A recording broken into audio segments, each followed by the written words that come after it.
This channel does not promote any violent, harmful, or illegal activities. All content provided by this channel is meant for an educational purpose only.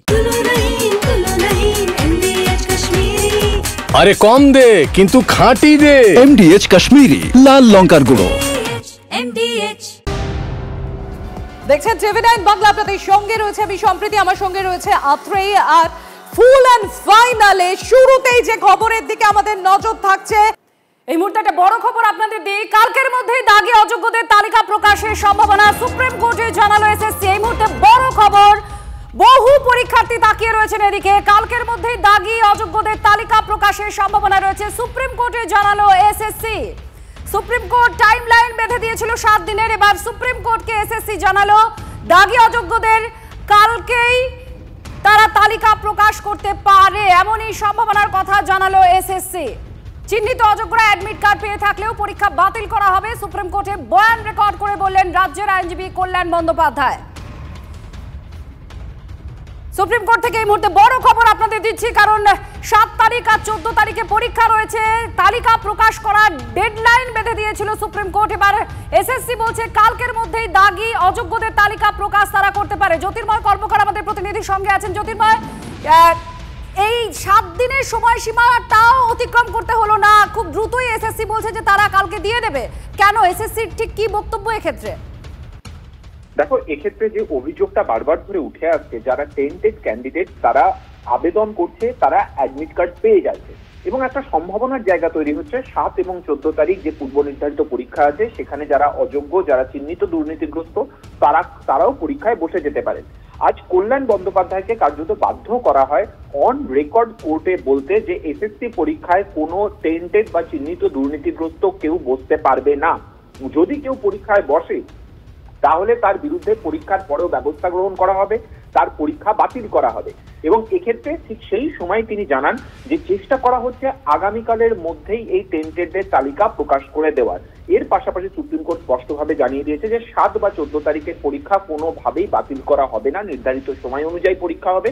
এবং যাদের এক্ষেত্রে আবেদন করতে অসুবিধা হচ্ছে বা অনেকে যারা বলছেন যে তারা আবেদন করতে পারেননি বিভিন্ন সমস্যার কারণে, তাদের 2রা সেপ্টেম্বর পর্যন্ত টাইম দেওয়া হয়েছে। তারা সেখানে সশরীরে গিয়ে তারা হার্ড কপি জমা দিয়ে আবেদন করতে পারবেন এবং সকলকেই পরীক্ষায় বসতে দেওয়া হবে যারা যোগ্য, সে কথা জানিয়ে দিয়েছেন কল্যাণ বন্দ্যোপাধ্যায় কমিশনের তরফে। ধন্যবাদ জ্যোতির্ময় কর্মকার আমাদের প্রতিনিধি জানাচ্ছিলেন। বিকাশ রঞ্জন ভট্টাচার্য এই মুহূর্তে আমাদের সঙ্গে ফোনে আছেন, তার সঙ্গে কথা বলবো। বিকাশ বাবু, কালকের মধ্যেই দাগী অযোগ্যদের তালিকা প্রকাশের সম্ভাবনার কথা সুপ্রিম কোর্টে জানাচ্ছে এসএসসি, তাহলে তো নেক্সট প্রশ্নটাই আসে যে এতদিন তাহলে প্রকাশ করা কেন হচ্ছিল না? এটা তো স্বাভাবিক প্রশ্ন। আসলে এতদিন ওরা আপ্রাণ চেষ্টা করেছেন যে দুর্নীতিটাকে চাপা দেওয়ার জন্য। ওরা ভেবেছিলেন যে এইরকম কালক্ষেপণ করে ওরা পার পেয়ে যাবেন। এখন সুপ্রিম কোর্ট ঘাড়ে চেপে বসে আছে, তাই উপায় নেই। এখন বলছে কালকের মধ্যে প্রকাশ করবে এবং দেখুন কি প্রকাশ করে। যেটা প্রকাশ করবে সেটাও কতটা ঠিক লিস্ট, এ নিয়ে আমার মনে তো শঙ্কা আছে। কেন এরা ওই অর্ধেক লিস্ট বার করে সুপ্রিম কোর্টের যে আপাতত একটা চাপ আছে সেই চাপ থেকে বেরিয়ে আসার জন্য হয়তো চেষ্টা করবে। সবাই তাকিয়ে থাকবেন, যারা পরীক্ষা দিয়েছিলেন তারা নিজেরাই ঠিক করে দেন যে কারা কারা দুর্নীতিভাবে চাকরি পেয়েছেন। এখন লড়াইটা সরাসরি যারা নিজেদের মনে করছেন তারা দুর্নীতির ফলে শিকার, তাদের উপরে অনেক বড় দায়িত্ব নির্দিষ্টভাবে চিহ্নিত করার যে কারা দুর্নীতি করেছেন বিভিন্নভাবে। ধন্যবাদ বিকাশ বাবু। আর এই নিয়ে আমাদের সহকর্মী আমাদের সঙ্গে রয়েছেন সুপ্রিম কোর্টের এই মুহূর্তের বড় খবর। আমি যাব সুমনের কাছে, কিন্তু তার আগে আরো একবার আপনাদের জানিয়ে দিই আগামীকালের মধ্যেই দাগী অযোগ্যদের তালিকা প্রকাশের সম্ভাবনা সুপ্রিম কোর্টে জানিয়েছে এসএসসি। আমাদের সঙ্গে ইতিমধ্যেই আমরা যোগাযোগ করতে পেরেছি, আইনজীবী তরুণজ্যোতি তিওয়ারি রয়েছেন আমাদের সঙ্গে। তরুণজ্যোতি, সেখানে এসএসসি বলছে যে আগামীকালের মধ্যেই দাগী অযোগ্য যারা রয়েছেন তাদের তালিকা তারা প্রকাশ করতে পারবেন, সুপ্রিম কোর্টে এসএসসি জানিয়েছে। এই গোটা বিষয়টাকে কিভাবে দেখছেন? তাহলে যদি তারা প্রকাশ করতেই পারেন তাহলে এতটা ডিলে কেন হলো? টাকা নিয়েছেন, আমি যা বুঝলাম Trinamool Congress, high court, supreme court ভয় পায় না, তারা কনজিউমার ফোরামকে নিশ্চয়ই ভয় পায়। যাদের টাকা নিয়ে চাকরি কিনেছে তাদের চাকরি চলে গেলে বা প্রবলেম হলে তারা যে কনজিউমার কোর্টে মামলা করে সেই ভয়ে মনে করছে। এটা আমার জাস্ট একটা আন্ডারস্ট্যান্ডিং। আর দেখুন, খুব সিম্পল একটা হিসাব। যোগ্য অযোগ্য বলে কিন্তু কিছু নেই। একটা যে স্পেসিফিক্যালি টেন্টেড আর একটা কুড নট বি আইডেন্টিফাইড। কেন কুড নট বি আইডেন্টিফাইড? কারণ ওএমআরটা নেই, কারা প্রকৃত যোগ্য তার লিস্ট কিন্তু নেই। কিন্তু হাইকোর্টের সিঙ্গেল বেঞ্চ, ডিভিশন বেঞ্চে কিছু পয়েন্টেড মানে টেন্টেড পাওয়া গেছিল, তাদের টাকা ফেরত দেওয়ার কথা, তারা চাকরি পরীক্ষায় বসতে পারবে না, এটা কথা, এটা ছিল অর্ডার। সেই অর্ডারটাকে এই রাজ্য সরকার মানতে চাইছে না, কারণ এরা চাকরি বিক্রি করেছিল, কারণ টাকা নিয়েছিল। আমি আবার বলছি, আবার বিপদে ফেলছে। সুপ্রিম কোর্ট, আপনারা যদি কালকে শুনে থাকেন, পরিষ্কার বলেছিল, কল্যাণ বন্দ্যোপাধ্যায় সওয়াল করছিলেন যে আপনারা যদি একজনকেও পরীক্ষায় বসতে দেন, চাকরি পাবে না পাবে পরের কথা, তাহলে এই পুরো প্যানেলটা আবার যাবে। কল্যাণ বন্দ্যোপাধ্যায় প্রথমে বললেন হ্যাঁ পাবলিশ করেছি, যখন কোর্ট চেপে ধরলো তার 10 সেকেন্ড পরেই বললো না করিনি, করবো।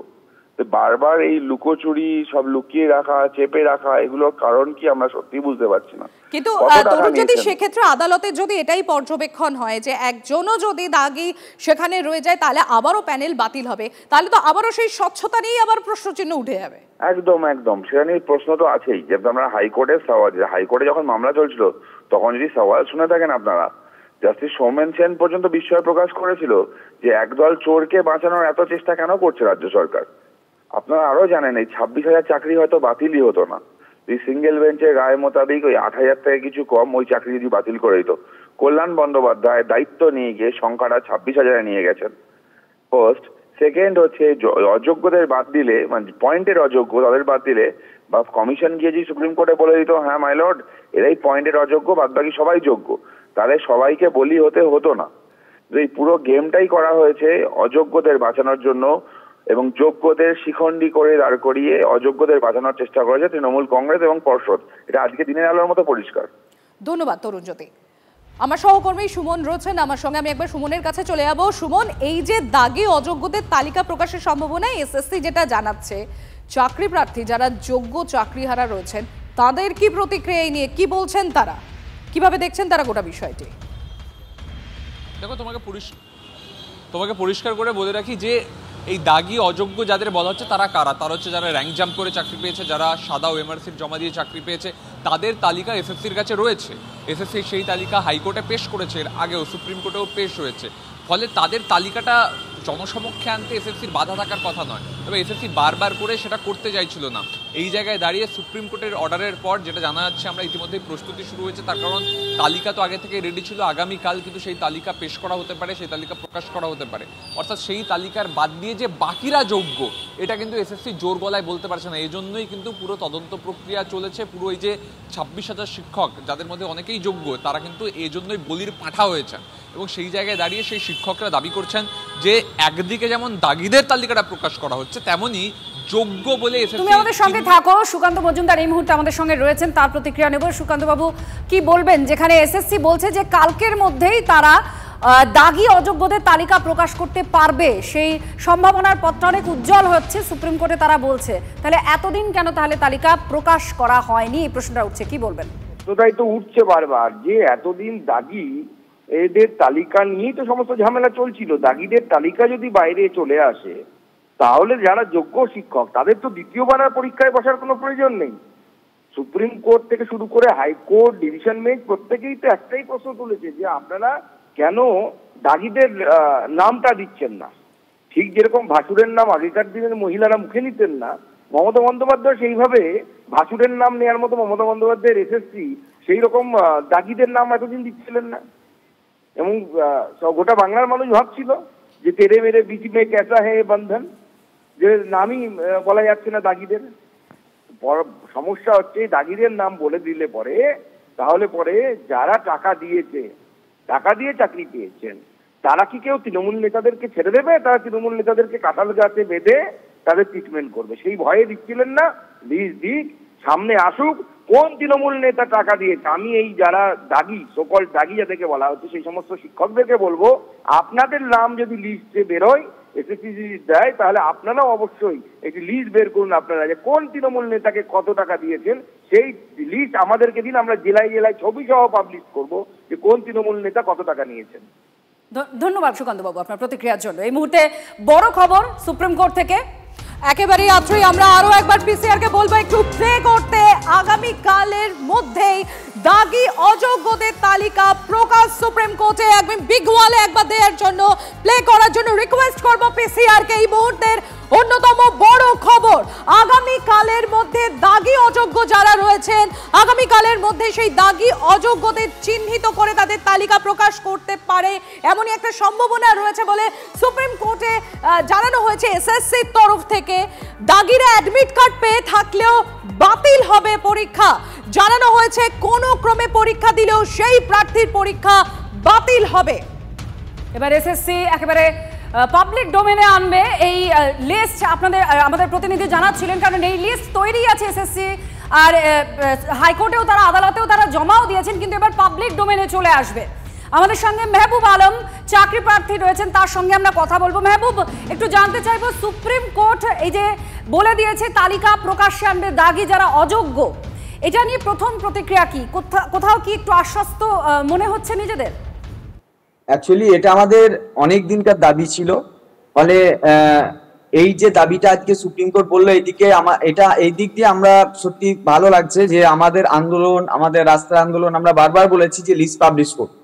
তো আজকে সেই লিস্ট পাবলিশ করছে, সেটা তো ঠিক আছে, সেটা খুব ভালো ব্যাপার, কিন্তু তারপরেও আমাদের যে উদ্দেশ্য, সেই উদ্দেশ্য কিন্তু চরিতার্থ হলো না। বিভিন্ন নেতারাও এই কথা বলছেন যে লিস্ট যদি পাবলিশ হয়ে যায়, যারা অযোগ্য তাদের যদি লিস্ট পাবলিশ হয়ে যায়, তাহলে আর পরীক্ষা দিতে হবে না। তো এটা কিন্তু সুপ্রিম কোর্ট বলছে না।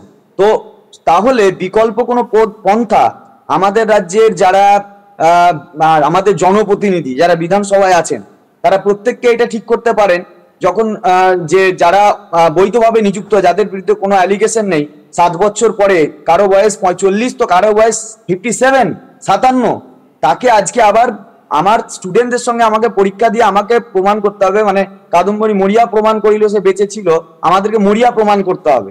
তো সেই জায়গাটা যদি থাকে, বা আমাদের আজকের যারা জনপ্রতিনিধি, যাদেরকে আমরা 15,000-এর ফ্যামিলি যারা ভোট দিয়েছিল, তারা সবাই আপনার কথা ধন্যবাদ। এই মুহূর্তে একটা বড় খবর, বিগ ব্রেকিং এর দিকে আমাদের নজর থাকছে। কলকাতার ডেপুটি মেয়র অতীন ঘোষের বাড়িতে সিবিআই, কেন্দ্রীয় তদন্তকারী সংস্থা, তিলোত্তমা কাণ্ডের তদন্তে অতীন ঘোষের বাড়িতে কেন্দ্রীয় গোয়েন্দা। সুপ্রিয় রয়েছেন আমাদের সঙ্গে। সুপ্রিয়, দেখো, ইতিমধ্যেই আমরা যেটা জানতে পারছি, একেবারে কেন্দ্রীয় বাহিনীর জওয়ানদের নিয়ে সিবিআই এর একটি তদন্তকারী দল, তারা কলকাতা পুরসভার ডেপুটি মেয়র অতীন ঘোষ তথা তৃণমূল বিধায়ক, তার বাড়িতে কিন্তু ইতিমধ্যেই পৌঁছে গেছে। এবং তারা কিন্তু মূলত আমরা যেটা জানতে পারছি, আরজিকর সংক্রান্ত তদন্তের প্রয়োজনেই কিন্তু সিবিআই দল তারা ডেপুটি মেয়রের বাড়িতে গেছে। তবে ডেপুটি মেয়র এই মুহূর্তে বাড়িতে আছেন কিনা সেই বিষয়টা এখনো পর্যন্ত আমরা স্পষ্টভাবে জানতে পারিনি। তবে ইতিমধ্যেই বেশ খানিকটা সময় অতিক্রান্ত হয়ে গেছে। সিবিআই তদন্তকারী দলের আধিকারিকরা তারা কিন্তু এই মুহূর্তে বাড়িতে ভেতরে প্রবেশ করেছেন, এবং তারা কিন্তু এই মুহূর্তে যারা বাড়িতে রয়েছেন তাদের সঙ্গে কথা বলছেন। তবে মূলত আরজিকর সংক্রান্ত মামলাকে সামনে রেখেই কিন্তু এই তদন্ত, এবং সেই তদন্তের জন্যই সিবিআই এর আধিকারিকরা তারা আজকে ডেপুটি মেয়রের বাড়িতে কিছুটা সময় আগেই পৌঁছেছেন, এমনটাই কিন্তু আমরা জানতে পারছি। সুপ্রিয়, সঙ্গে থাকো। এই মুহূর্তে সবচেয়ে বড় খবরের দিকে নজর রাখি। কলকাতার ডেপুটি মেয়র অতীন ঘোষের বাড়িতে কেন্দ্রীয় তদন্তকারী সংস্থা সিবিআই, তিলোত্তমা কাণ্ডের তদন্তে কলকাতার ডেপুটি মেয়র অতীন ঘোষের বাড়িতে কেন্দ্রীয় গোয়েন্দা। কলকাতার ডেপুটি মেয়র অতীন ঘোষের বাড়িতে সিবিআই পৌঁছেছে, এবং আরজিকর সংক্রান্ত মামলার বিষয় নিয়েই সিবিআই অতীন ঘোষের বাড়িতে পৌঁছে গিয়েছে। বেশ কিছুক্ষণ আগেই কেন্দ্রের আধিকারিকরা, তদন্তকারীরা তারা পৌঁছেছেন ডেপুটি মেয়রের বাড়িতে। তিলোত্তমা কাণ্ডের তদন্তে অতীন ঘোষের বাড়িতে সিবিআই। এই মুহূর্তে কলকাতার ডেপুটি মেয়র অতীন ঘোষের বাড়িতে সিবিআই। সুদীপ্ত রায়ের বাড়িতেও কিছুদিন আগে তদন্তকারীরা গিয়েছিলেন, এবং এরপরে আবার অতীন ঘোষের বাড়িতে তিনি একদিকে মেয়র, ডেপুটি মেয়র, অন্যদিকে মেয়র পরিষদ স্বাস্থ্য বিভাগের দায়িত্বেও আছেন তিনি। কেন তার বাড়িতে সিবিআই গেল, এটা কিন্তু বড় প্রশ্ন। কারণ তিলোত্তমা, এখনো পর্যন্ত যেটা প্রাথমিকভাবে জানা যাচ্ছে, তিলোত্তমা কাণ্ডের জন্যই সিবিআই অতীন ঘোষের বাড়িতে গিয়েছেন। ডেপুটি মেয়রের বাড়িতে কেন সিবিআই গেল, এই মামলার সঙ্গে ডেপুটি মেয়র কিভাবে যুক্ত রয়েছেন, বা কেন তার বাড়িতে তদন্ত করার জন্য সিবিআইকে পৌঁছতে হলো তিলোত্তমা কাণ্ডে, এই সমস্ত বিষয়গুলো এখন সামনে আসছে। কিন্তু একেবারে প্রাথমিক তথ্য আপনাদের জানাচ্ছি, ডেপুটি মেয়র অতীন ঘোষের বাড়িতে সিবিআই আধিকারিকরা। সিজার মন্ডল আমাদের প্রতিনিধি আমাদের সঙ্গে রয়েছেন। সিজার, কি জানা যাচ্ছে, কি যোগ রয়েছে ডেপুটি মেয়রের এই ঘটনার সঙ্গে যে সিবিআই তার বাড়িতে গেছে?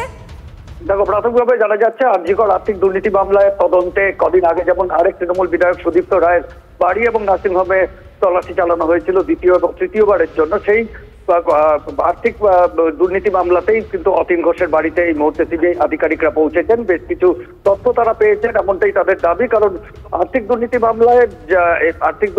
দুর্নীতি মামলায় তদন্ত করতে গিয়ে সন্দীপ ঘোষ এবং তার সহযোগীদের যে তাদের বিরুদ্ধে যে অভিযোগ উঠেছিল, সেই যোগেই যেহেতু এই এলাকা তিনি বিধায়ক এবং পুরসভার স্বাস্থ্য বিভাগের দায়িত্বে রয়েছেন এবং সেই জায়গা থেকে তিনি কোনোভাবে তার বিরুদ্ধে বেশ কিছু অভিযোগ উঠে এসছে এবং সেই বিষয়ে তার আদৌ কোনো যোগ আছে কিনা সেই বিষয় খতিয়ে রাখবার জন্যই তার বাড়িতে সিবিআই আধিকারিকরা পৌঁছেছেন বলে প্রাথমিকভাবে জানা যাচ্ছে। তারা ইতিমধ্যেই বিধায়কের বাড়িতে এবং ডেপুটি মেয়রের বাড়িতে তারা কিছু নথিপত্র চেয়েছেন এবং সেই নথিপত্রগুলো পরীক্ষা করলেই বোঝা যাবে যে তার আদৌ এই গোটা ঘটনায় যোগ আছে কিনা এবং তাকে প্রয়োজনে জিজ্ঞাসাবাদও করা হতে পারে বলে জানা যাচ্ছে সিবিআই সূত্র থেকে। ধন্যবাদ সিজার। কলকাতার ডেপুটি মেয়র অতীন ঘোষের বাড়িতে সিবিআই মুহূর্তের বড় খবর, ব্রেকিং তুলে ধরছি আপনাদের সামনে। তিলোত্তমা কাণ্ডের তদন্তে অতীন ঘোষের বাড়িতে কেন্দ্রীয় গোয়েন্দারা। আপনাদের এবার স্ক্রিনে দুটো ছবি দেখাবো। আরজিকর দুর্নীতি মামলা তদন্তে গত 23শে আগস্ট সুদীপ্ত রায়ের বাড়িতে যায় কেন্দ্রীয় তদন্তকারী সংস্থা এবং আজ কলকাতার ডেপুটি মেয়র অতীন ঘোষের বাড়িতে সিবিআই। দেখুন, দুটো ছবি তুলে ধরছে এই মুহূর্তে আপনাদের সামনে। আর খুব গুরুত্বপূর্ণ বিষয়, কারণ সুদীপ্ত রায়ের বাড়িতে যাওয়ার পরে যদি আমরা দেখি এটা এবার অতীন ঘোষের বাড়িতে, যেখানে সিবিআই আধিকারিকরা তারা যেটা দাবি করছেন, সূত্র মারফত আমরা জানতে পারছি যে কিছু অভিযোগ পেয়েছেন, সেই অভিযোগের ভিত্তিতেই অতীন ঘোষের বাড়িতে তারা গিয়েছেন। কারণ এই দুর্নীতির একটা মামলাও চলছে, সেটা তদন্ত এখনো জারি রেখেছে সিবিআই।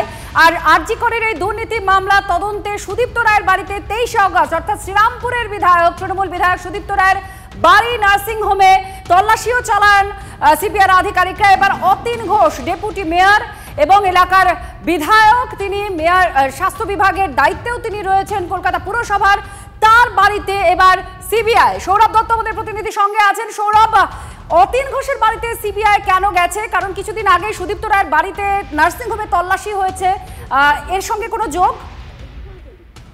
দেখো, আরজিকরের যে দুটি মামলা চলছিল, একটি মূল খুন ও ধর্ষণের মামলা, দ্বিতীয়টি হচ্ছে দুর্নীতির মামলা। সে দুর্নীতির মামলার ক্ষেত্রে যেহেতু সুদীপ্ত রায় রোগী কল্যাণ সমিতির তিনি চেয়ারম্যান ছিলেন, একই রকম ভাবে অতীন ঘোষও রোগী কল্যাণ সমিতির চেয়ারম্যান, তিনি বেলগাছিয়া পূর্বের বিধায়ক এবং যখন সুদীপ্ত রায়ও চেয়ারম্যান ছিলেন তখন বিধায়ক হিসেবে তিনি রোগী কল্যাণ সমিতির সদস্য। ফলে স্বাভাবিকভাবেই এই দুর্নীতির যে মামলা চলছে সেই ঘটনার ক্ষেত্রে আরজিকর তদন্তের ক্ষেত্রে অতীন ঘোষের কাছ থেকে কোনো রকম কোনো তথ্য যাচাইয়ের জন্য সিবিআই আধিকারিকরা যেতে পারেন। কারণ যেহেতু এটা বেলগাছিয়া পূর্বের অন্তর্গত আরজিকর মেডিকেল কলেজ এবং সেখানকার রোগী কল্যাণ সমিতির বিধায়ক পদ হিসেবেই, যেহেতু তিনি বিধায়ক সেই হিসেবেই তিনি সেখানকার মেম্বার এবং এখন তো উনি রোগী কল্যাণ সমিতির চেয়ারপারসন।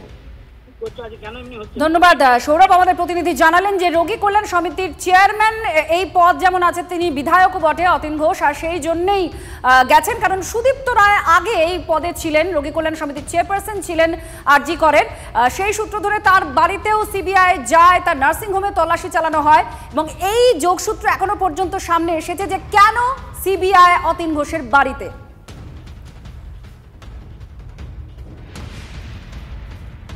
অতীন ঘোষের বাড়িতে সিবিআইয়ের আধিকারিকরা রয়েছেন, আরজিকরের ঘটনায় দুর্নীতির মামলা তদন্ত করছেন।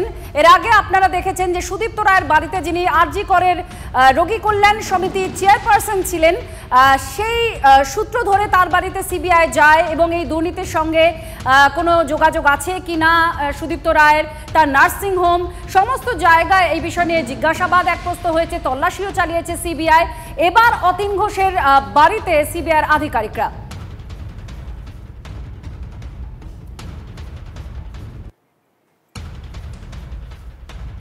এই মুহূর্তে যে বড় খবর, বিগ ব্রেকিং তুলে ধরছি আপনাদের সামনে। কলকাতার ডেপুটি মেয়র অতীন ঘোষের বাড়িতে সিবিআই কেন্দ্রীয় তদন্তকারী সংস্থা তারা কিছুক্ষণ আগেই পৌঁছে গিয়েছে অতীন ঘোষের বাড়িতে এবং যেরকম আমাদের সহকর্মীরা তুলে ধরছিলেন, বেলগাছিয়া পূর্বের বিধায়ক এবং আরজিকর, এটা বেলগাছিয়া পূর্ব এই বিধানসভা ক্ষেত্রের মধ্যেই পড়ছে, তার পাশাপাশি রোগী কল্যাণ সমিতিরও চেয়ারপারসন অতীন ঘোষ এবং সেই কারণেই অতীন ঘোষের বাড়িতে এই মুহূর্তে কেন্দ্রীয় তদন্তকারী সংস্থা, সেখানে তারা গিয়েছেন, বেশ কিছুক্ষণ আগেই তারা পৌঁছেছেন সেখানে এবং এখনো পর্যন্ত অতীন ঘোষের বাড়িতেই রয়েছেন কেন্দ্রীয় তদন্তকারী সংস্থা অর্থাৎ সিবিআইয়ের সদস্যরা।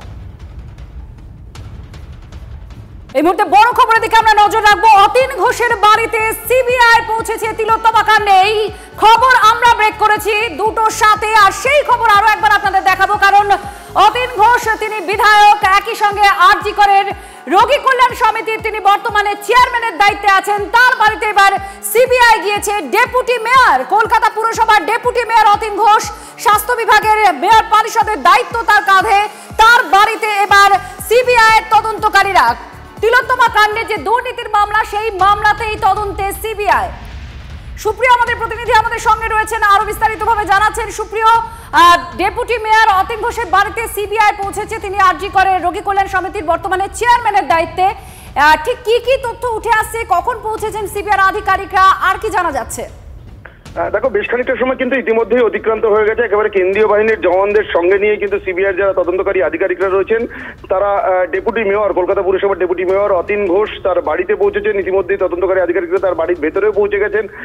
তো সেক্ষেত্রে যেটা আমরা জানতে পারছি, মূলত আরজিকর দুর্নীতি সংক্রান্ত মামলাকে সামনে রেখেই বা এই মামলাতে, এই দুর্নীতি মামলার তদন্তেই কিন্তু ডেপুটি মেয়রের বাড়িতে আজকে সিবিআই আধিকারিকরা পৌঁছেছেন। এবং সেক্ষেত্রে যেটা সব থেকে তাৎপর্যপূর্ণ, তোমার নিশ্চয়ই মনে আছে, দিন কয়েক আগেই আমরা যেটা দেখেছিলাম যে আরো একজন তৃণমূল বিধায়ক সুদীপ্ত রায়, তার বাড়িতেও কিন্তু সিবিআই আধিকারিকরা কয়েকদিন আগেই জিজ্ঞাসাবাদের জন্য গিয়েছিলেন এবং তার স্টেটমেন্ট রেকর্ড করা হয়। এবং ইতিপূর্বে সন্দীপ ঘোষ, তাকে জিজ্ঞাসাবাদ করা বা আরো যারা এই দুর্নীতির মামলাতে তাদেরকে তদন্তকারীরা জিজ্ঞাসাবাদ করেছে তাদের কাছ থেকে পাওয়া প্রাথমিকভাবে আমরা যেটা সিবিআই সূত্রে জানতে পারছি, এখনো পর্যন্ত যে সমস্ত তথ্য প্রমাণ তদন্তকারীদের হাতে উঠে এসছে বা যাদের যাদের বয়ান তারা পেয়েছেন, সেই সমস্ত বয়ান বা তথ্য প্রমাণের উপরে ভিত্তি করে কিন্তু কোথাও গিয়ে অতীন ঘোষ সম্পর্কিত কিছু তথ্য তদন্তকারীরা পেয়েছেন। সেগুলো ক্লারিফিকেশনের জন্যই কিন্তু মূলত আজকে আমরা এখনো পর্যন্ত প্রাথমিকভাবে যেটা জানতে পারছি যে আরজিকর দুর্নীতি মামলাকে সামনে রেখে সিবিআই আধিকারিকরা তারা ডেপুটি মেয়রের বাড়িতে পৌঁছেছেন। এবং তুমি যেটা বললে যে বর্তমানে কিন্তু অতীন ঘোষ তিনি আরজিকর মেডিকেল কলেজ ও হাসপাতালের রোগী কল্যাণ সমিতির চেয়ারম্যানের দায়িত্বে রয়েছেন। অন্যদিকে কলকাতা পুরসভার ডেপুটি মেয়র এবং তার পাশাপাশি স্বাস্থ্য বিভাগের দায়িত্বও কিন্তু তার উপরে রয়েছে। অর্থাৎ এই যে আরজিকরের যে দুর্নীতি, স্বাস্থ্য সংক্রান্ত যে দুর্নীতি, সেই দুর্নীতির তদন্তে কিন্তু এবার কলকাতা পুরসভার ডেপুটি মেয়রের বাড়িতে পৌঁছে গেছে। আমরা আমাদের প্রতি মুহূর্তে নজর থাকছে, কারণ ডেপুটি মেয়র অতীন ঘোষের বাড়িতে এবার সিবিআই আধিকারিকরা আছেন। কি হয় প্রতি মুহূর্তের আপডেট আপনাদের সামনে তুলে ধরবো। ইতিমধ্যে আমরা টেলিফোনে যোগাযোগ করতে পেরেছি, বিজেপি বিধায়ক শঙ্কর ঘোষ রয়েছেন আমাদের সঙ্গে। শঙ্কর বাবু, এবার সিবিআই পৌঁছে গিয়েছে কলকাতার ডেপুটি মেয়র অতীন ঘোষের বাড়িতে। দেখুন, আরজি করের অভয়ার মৃত্যু এবং আর্থিক দুর্নীতি, অনেকে এটা মনে করেন যে এই আর্থিক দুর্নীতিও এই মৃত্যুর পেছনের অন্যতম কারণ হতে পারে। প্রাথমিকভাবে মুখ্যমন্ত্রী যে তৎপরতা দেখিয়েছিলেন এই মৃত্যুকে, এই হত্যাকে রাদার আড়াল করবার জন্য, এবং সেই সময় কলকাতার উচ্চপদস্থ পুলিশ আধিকারিকদের তৎপরতা ছিল লক্ষণীয়, যা এখনো উন্মোচিত হয়নি। আমি আশা রাখি যে এই আর্থিক দুর্নীতির যে যারা জড়িয়ে আছেন, তৃণমূল কংগ্রেস যে আর্থিক দুর্নীতির বাস্তুতন্ত্র তৈরি করেছে তার সাথে এই দলের বড় বড় নেতা মন্ত্রীরাই জড়িয়ে আছেন। আর সিবিআই কে তার বিশ্বাসযোগ্যতা মানুষের কাছে সঠিক উচ্চতায় রাখবার জন্য যে সমস্ত তদন্ত, সে আরজি করের আর্থিক দুর্নীতি হোক বা শিক্ষা চুরির ক্ষেত্রেই হোক, যারা দোষী তাদেরকে যতদিন না উপযুক্ত শাস্তি দেওয়া হচ্ছে ততক্ষণ পর্যন্ত এই কাজ তারা সুচারুরূপে করবে, এটাই আমরা আশা রাখি। ধন্যবাদ শঙ্কর বাবু। আর এই দুর্নীতি ইস্যুতে তৃণমূলের দিকে আক্রমণ শানিয়ে গত 22শে অগস্ট দমদমের সভা থেকে ঠিক কি বলেছিলেন নরেন্দ্র মোদী, একবার শোনাই আপনাদের। पश्चिम बंगाल ने ये साक्षात देखा है, बार बार कई बार अनुभव किया है। टीएमसी के एक मंत्री टीचर्स घोटाले में आज तक जेल में है। शिक्षक भर्ती का गंभीर घोटाला, घर से नोटों का पहाड़ मिला, लेकिन तब भी वो मंत्री कुर्सी छोड़ने को तैयार नहीं थे। टीएमसी के एक और मंत्री पर गरीबों का राशन लूटने का आरोप है। इनकी भी करोड़ों रुपए की संपत्ति जब्त हो चुकी है। ये मंत्री भी जेल जाने के बाद कुर्सी छोड़ने को तैयार नहीं थे। हमने तो ये देखा है कि मुख्यमंत्री तक जेल जाते हैं, लेकिन वो जेल से सरकार चलाते हैं। इसलिए मैंने तय किया, अगर पीएम भी 30 दिन जेल में रहे और उन्हें जमानत न मिले तो अगले दिन उनकी कुर्सी भी चली जाएगी। टीएमसी के लोग भ्रष्टाचार के खिलाफ इस कार्रवाई पर भड़क गए। संसद में इस बिल को फाड़ने की कोशिश की है। ये दिखाता है कि टीएमसी की पूरी राजनीति कैसे भ्रष्टाचार के पहाड़ पर टिकी है। আপনারা শুনলেন প্রধানমন্ত্রী নরেন্দ্র মোদী দমদমের সভা থেকে কি অভিযোগ দাবি করেছিলেন। আপনাদের মনে থাকবে গতকাল মুখ্যমন্ত্রী মমতা বন্দ্যোপাধ্যায় টিএমসিপির মঞ্চ থেকে বলেছিলেন যে ভোট এলেই কেন্দ্রীয় এজেন্সির দাপাদাপি বেড়ে যায়। আমরা এই প্রসঙ্গে অর্থাৎ অতীন ঘোষের বাড়িতে সিবিআই গিয়েছে এবং প্রধানমন্ত্রীর পুরনো যে বক্তব্য বা অভিযোগ তা নিয়ে প্রতিক্রিয়া নেব। তন্ময় ঘোষ আমাদের সঙ্গে আছেন, তৃণমূল কংগ্রেস নেতা। তন্ময় বাবু কি বলবেন? প্রধানমন্ত্রীর অভিযোগ আপনারা আগে শুনেওছেন, আমরা আবার শোনালাম, এবার অতীন ঘোষের বাড়িতে সিবিআই গেছে দুর্নীতি মামলার তদন্তে। না, এই নাটক দেখে দেখে বাংলার মানুষ ক্লান্ত।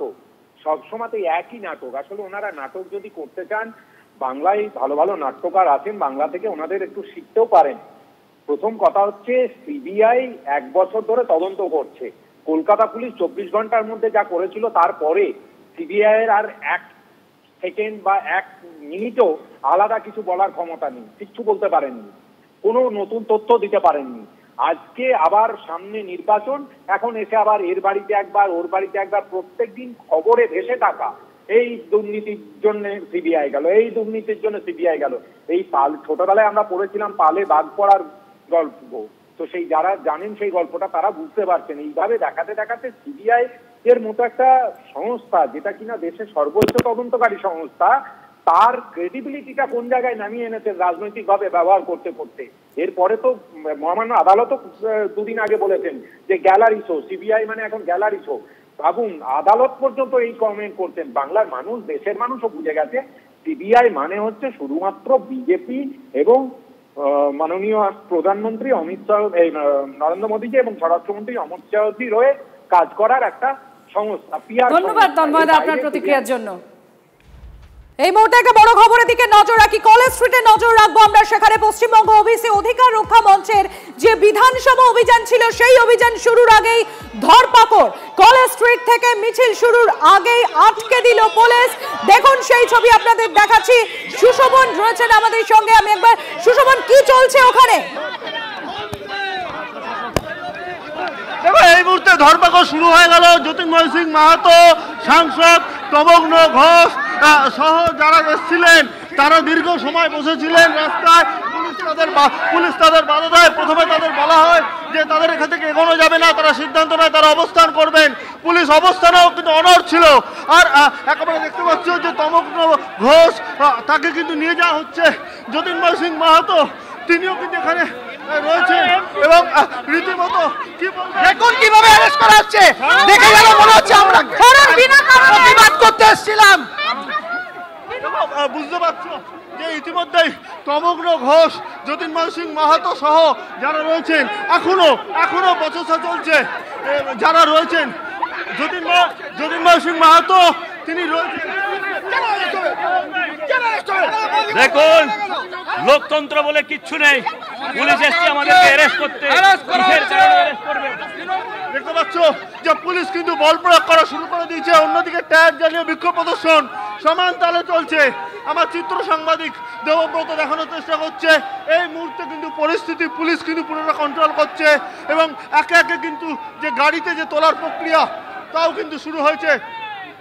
এবং দেখো তুমি দেখতে পাচ্ছ যে জ্যোতির্ময় সিং মাহাতো সহ যারা রয়েছেন তমগ্ন ঘোষ তাকেও নিয়ে যাওয়া হয়েছে। এবার জ্যোতির্ময় সিং মাহাতো তিনি কিন্তু এখান থেকে সরবেন না, পুলিশ বল প্রয়োগ করে তাকে আটক করার যে প্রক্রিয়া সেই প্রক্রিয়া কিন্তু ইতিমধ্যেই শুরু করেছে। এবং তমগ্ন ঘোষ তুমি দেখতে পাচ্ছ জ্যোতির্ময় সিং মাহাতো তিনি আবার বসে বললেন। আমার চিত্র সাংবাদিক দেবব্রতকে বলবো সঙ্গে তার পাশের ছবিটা দেখানোর জন্য, দূরের দিকে কিন্তু দেবব্রতকে বলবে একটু এদিকে আসার জন্য যে একেবারে কি পরিস্থিতি সেখানে মূলত দেখা যাচ্ছে যে এই মুহূর্তে যে পুলিশের সঙ্গে রীতিমতো খণ্ডযুদ্ধ শুরু হয়ে গেছে। যে দেখতে পাচ্ছ পুলিশের সঙ্গে রীতিমতো খণ্ডযুদ্ধ শুরু হয়ে গেছে এবং পুলিশ কিন্তু কার্যত সেখান থেকে তাদের সরিয়ে দেওয়ার চেষ্টা করছে। এই মুহূর্তে পুলিশের বিশাল বাহিনী তারা কিন্তু পুরো কলেজ স্ট্রিটের রাস্তা ধরে তারা কিন্তু এখান থেকে যাচ্ছে। বেশ কিছু সমর্থক তাদের কিন্তু এখান থেকে সরিয়ে দিতে সক্ষম হলো এবং পুলিশ আপনাদের অ্যারেস্ট করা হচ্ছে, আপনাদের আটক করা হচ্ছে। আমরা একজন বিজেপি কার্যকর্তা, আমরা একটা নরমাল প্রতিবাদ করছি। এরা টিএমসি দলাল, এরা লুঙ্গি বাহিনী আমাদের কার্যকর্তাকে লাঠি মারতে। দেখো এইদিকে যেমন অবস্থা, আমার চিত্র সাংবাদিককে আরো একবার বলবো দেখানোর জন্য। তুমি দেখতে পাচ্ছ পুলিশ কিন্তু বেশ কিছু লাঠি সেগুলো সরিয়ে নিচ্ছে, অর্থাৎ পরিস্থিতি যাতে জটিল না হয় সেদিকে কিন্তু পুলিশ ক্রমাগত নজর রাখছে। মহিলা এক সমর্থক তাকেও কিন্তু এই মুহূর্তে আটক করার যে প্রক্রিয়া সেই প্রক্রিয়া কিন্তু শুরু হলো। সব মিলে কিন্তু বলা যায় যে এই মুহূর্তে কিন্তু পরিস্থিতি ক্রমাগত রীতিমতো ধস্তাধস্তি চলছে। আপনারা দেখতে পাচ্ছেন সেই ছবি কলেজ স্ট্রিট থেকে সরাসরি TV9 এক্সক্লুসিভ দেখছেন আপনারা সেই ছবি। পশ্চিমবঙ্গ ওবিসি অধিকার রক্ষা মঞ্চের বিধানসভা অভিযান শুরুর আগেই এই ধরপাকড়, কলেজ স্ট্রিট থেকে মিছিল শুরুর আগেই সেখানে পুলিশ আটকে দিয়েছে। পুলিশের সঙ্গে রীতিমতো ধস্তাধস্তি চলছে। আপনারা দেখতে পাচ্ছেন সেখানে জ্যোতির্ময় সিং মাহাতো তিনি বসে পড়েছেন সেখানে, দেখুন সেই ছবি।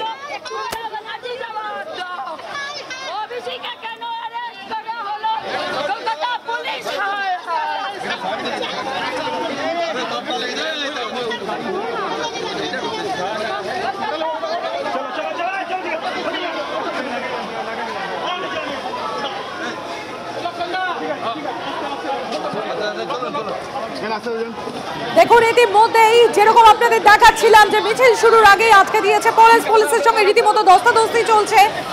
একে একে প্রেজেন্ট ভ্যানেও তোলা হচ্ছে, দেখুন সেই ছবি সরাসরি আপনাদের দেখাচ্ছে।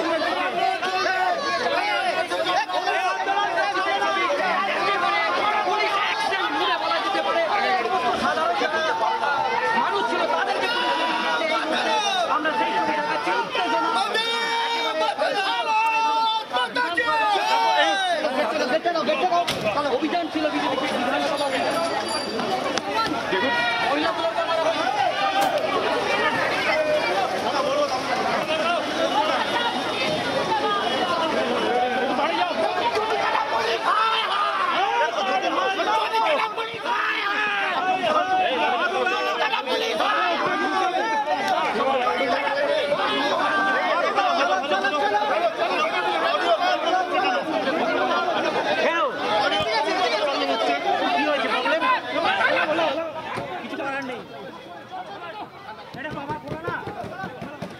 হ্যালো সুশোভন আমাদের প্রতিনিধি এই মুহূর্তে আছেন। সুশোভন, আমরা দেখছি একে একে প্রিজেন্ট ভ্যানে তোলা হচ্ছে। একেবারে দেখো ধুন্ধুমার পরিস্থিতি।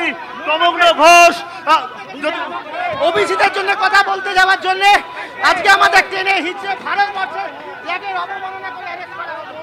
দেখো তমগ্ন ঘোষ, জ্যোতির্ময় সিং মাহাতো সহ অন্য সমর্থকদের তাদের নিয়ে যাওয়াতে পুলিশ সক্ষম হলো এবং এই মুহূর্তে কিন্তু আরো যারা সমর্থক রয়েছে তাদেরও কিন্তু সরানোর যে প্রক্রিয়া সেই সরানোর প্রক্রিয়া কিন্তু শুরু হবে। সব মিলে কিন্তু বলা যায় যে পুলিশ কিন্তু এখনো পর্যন্ত এই জায়গায় রয়েছে এবং দেখা যাচ্ছে যে প্রচুর সমর্থক যারা রয়েছে তাদেরও কিন্তু সরাতে পুলিশ শুরু করছে, অর্থাৎ জায়গা ফাঁকা করে দিতে পেরেছে পুলিশ প্রায়। আপনারা দেখতেও পাচ্ছেন এই মুহূর্তে ছবি কলেজ স্ট্রিট চত্বর থেকে পুলিশের গাড়ি আবার আটকে গেছে। পুলিশের গাড়ি আবার তুমি দেখতে পাচ্ছ যারা সমর্থক, প্রচুর সমর্থক আরো জড়ো হয়ে গেছে। ধরপাকড় শুরু হয়ে গেছে এবং পুলিশ কিন্তু রীতিমতো যারা রয়েছে তাদের কিন্তু একের পর এক আটক করার প্রক্রিয়া শুরু করছে। প্রথমে জ্যোতির্ময় সিং মাহাতো, তমগ্ন ঘোষ, অন্য সমর্থক যারা ছিল তারা একটা গাড়ি চলে গেছে। এটা 2 দফায় কিন্তু আটক করার পর এবার 3য় দফায় আটক করার প্রক্রিয়া শুরু করলো পুলিশ। তুমি দেখতে পাচ্ছ রীতিমতো পুলিশ একেবারে প্রচুর লোককে, এখন কলেজ স্ট্রিট কিন্তু পুরোপুরি বলা যায় পুলিশ এবং যারা ওবিসি মোর্চার সমর্থক তাদের দখলে, এবং পুলিশ কিন্তু পুরোপুরি দেখলেই কিন্তু এই মুহূর্তে আটক করা শুরু করছে। আমার চিত্র সাংবাদিক দেবব্রত সে দেখানোর চেষ্টা করছে বর্তমান কি পরিস্থিতি, এবং যারা সমর্থকরা রয়েছে তাদের সঙ্গে কিন্তু আমরা দেখি পুলিশের প্রথমে বাগবিতণ্ডা ঘটে, তারপর কিন্তু পুলিশের সঙ্গে বচসা হয়, পরবর্তীকালে সাময়িক হাতাহাতি হওয়ার সঙ্গে সঙ্গে কিন্তু পুলিশ কিন্তু আটক করা শুরু করে, এবং এই মুহূর্তে কিন্তু একের পর এক গাড়ি সেগুলো কিন্তু আটক করে যে নিয়ে যাওয়ার প্রক্রিয়া সেগুলো চলছে। অন্যদিকে সমর্থকরা তারা দাঁড়িয়ে রয়েছেন, তাদের বাংলায় কি শীঘ্রই এসআইআর হতে চলেছে? কারণ আজকের মধ্যে প্রস্তুতির শেষ করতে হবে রাজ্যকে, আর অ্যাকশন টেকেন রিপোর্ট জমা দিতে হবে আজকের মধ্যে রাজ্যকে। ইআরও অর্থাৎ যারা ভোটের কাজ করেন সরকারি আধিকারিক, সেই শূন্য পদ দ্রুত পূরণের নির্দেশ আগে দিয়েছিল কমিশন। আজ বিকেল 5টার মধ্যে রিপোর্ট পেশের নির্দেশ রয়েছে। ভোটার তালিকায় ইচ্ছাকৃতভাবে কোনো গরমিল যদি চোখে পড়ে নির্বাচন কমিশনে, তাহলে শাস্তিমূলক পদক্ষেপ নেবে কমিশন, কথা জানিয়ে দেওয়া হয়েছে। দীক্ষা ভূঁইয়া আমাদের প্রতিনিধি আমাদের সঙ্গে রয়েছেন। দীক্ষা, আজকে অ্যাকশন টেকেন রিপোর্ট জমা দিতে হবে রাজ্যকে, শূন্য পদগুলো পূরণ হয়েছে কিনা সেটাও জানাতে হবে। ঠিক কি আভাস পাওয়া যাচ্ছে এই রিপোর্টের? দেখো, জাতীয় নির্বাচন কমিশন এখানকার যে সিইওকে যে চিঠি দিয়েছিলেন সেখানে বলা হয়েছিল যে খুব শীঘ্রই যাতে রাজ্যে এসআইআর চালু হয় সেই কারণে প্রস্তুতি নিতে হবে, এবং সেটার আজকে লাস্ট ডেট যে এসআইআর নিয়ে প্রস্তুতি সংক্রান্ত কী কী পদক্ষেপ রাজ্য সরকারের তরফ থেকে করা হয়েছে এবং সেখানে সিইও কী ব্যবস্থা নিয়েছেন। কিন্তু আমরা জানি যে গত 27 তারিখ, আজকে 29 তারিখ, গত পরশু দিনে সিইওর তরফ থেকে প্রত্যেক জেলা শাসকের কাছে একটি চিঠি পৌঁছেছে, এবং সেখানে representation of the people act 1950 ধারা অনুযায়ী সেখানে কিন্তু স্পষ্ট করে দেওয়া হয়েছে। আমরা জানি যে 4 জন ইআরও এবং ইআরওর বিরুদ্ধে ব্যবস্থা নেওয়ার যে কথা বলা হয়েছিল, যেহেতু ভোটার লিস্টের কারচুপির প্রচুর পরিমাণে অভিযোগ আসছিল, এবং সেখানে এই কারচুপিতে এই 4 জন যাদেরকে অলরেডি রাজ্য সরকার বাধ্য হয়েছে সাসপেন্ড করতে, যেটা নিয়ে পুরো টানাপোড়েন চলছিল জাতীয় নির্বাচন কমিশন এবং নবান্ন রাজ্য সরকারের মধ্যে, সেখানে কিন্তু সিইওর তরফ থেকে অর্থাৎ রাজ্যের যে নির্বাচন আধিকারিক তার তরফ থেকে একটি চিঠি গত পরশু 27 তারিখে প্রত্যেক জেলা শাসকের কাছে পৌঁছে দেওয়া হয়।